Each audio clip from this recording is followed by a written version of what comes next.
Hello and welcome to the channel. We are here at Boat Life Live, courtesy of the lovely people at Sheerline Motor Cruisers, to have a look at the Sheerline 1020.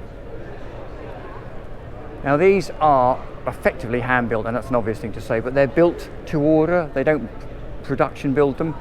Predominantly a river or a cruising boat.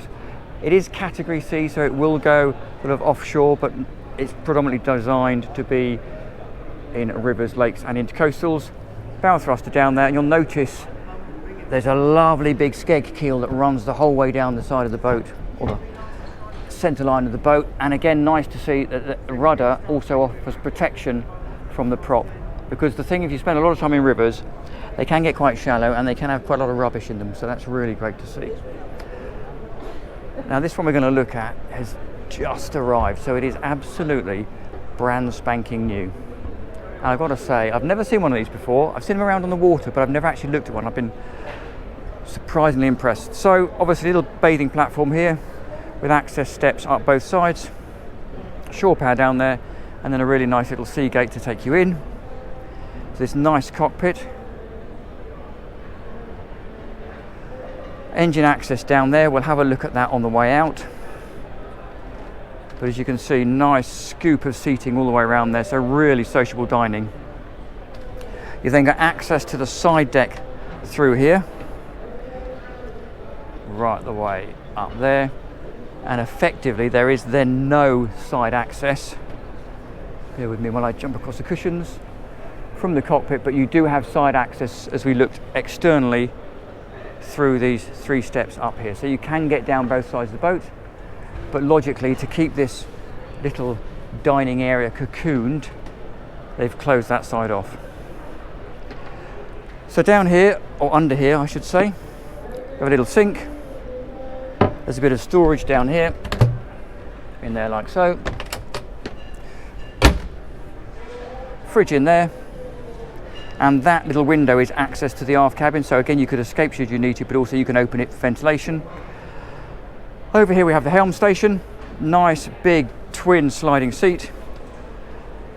Couple of steps up here is designed again to give you that extra headroom and standing headroom in the aft cockpit.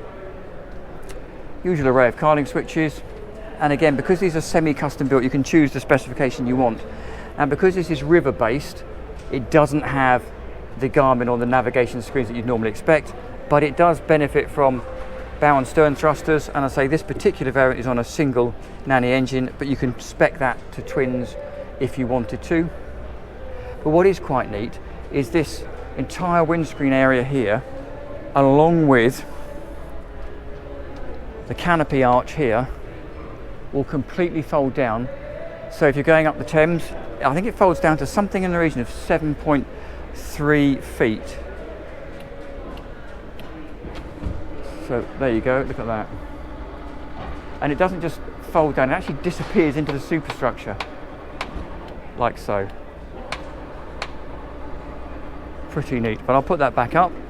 So again, if you want to sneak under a bridge, you can do. The whole thing's designed to have a low air draft.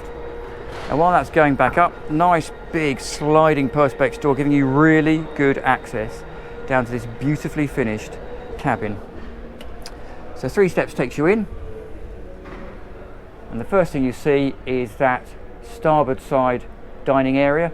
Now, just out of interest, while I mention that, you can choose this whichever way you want. So they can build it where the helm station is over on the starboard side, and the dinette, the galley and the dinette swap over port to starboard. In the same way, you can choose the wood finish and the carpets and the fabrics. So this one's finished in American walnut, which is this really beautiful matte finish wood. And again, you can choose the leather colours. So freestanding table, storage underneath all of those cushions there. And again, nice big windows down the side. Centre coach roof hatch there for ventilation. And if we turn back round, you can see TV over here. Then behind this panel, we have the switch gear and the trips. This particular one has a generator, variable speed, variable load generator. And you'll also see it's got the audio system, Webasto heating and Dometic air conditioning. A couple of opening portholes either side there. And then over on the port side, we have a really good sized galley.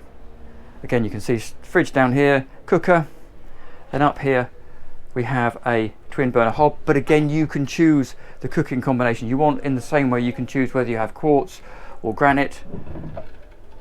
Lovely big sink in there. I know you can't see this whilst I try and balance this in, but the finish in here is really, really incredible. A bit more storage in there. Obviously another cupboard in there. If we go forward first, again the carpet is really thick.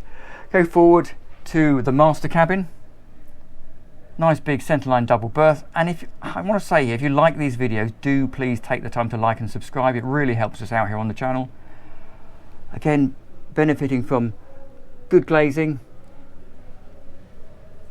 nice opening skylight, escape hatch, blinds on the side there, and some decent size cupboards in here. Now this, as a riverboat, this is very much the kind of thing that I would love to do, is to jump on one of these and head off down through France, through Europe, through the canals, and live aboard. And I think this is definitely a boat you could do that on.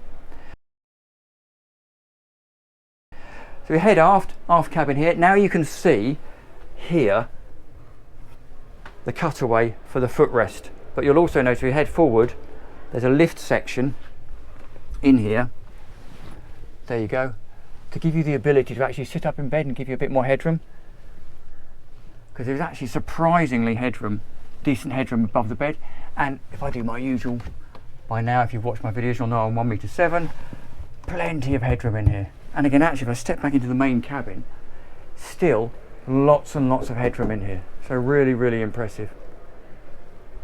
So there you go. I hope you've liked that tour. Do please like and subscribe, and thank you very much for Sheerline for letting us have a look around this rather beautiful boat. Before we leave, we will have a quick look in the engine bay.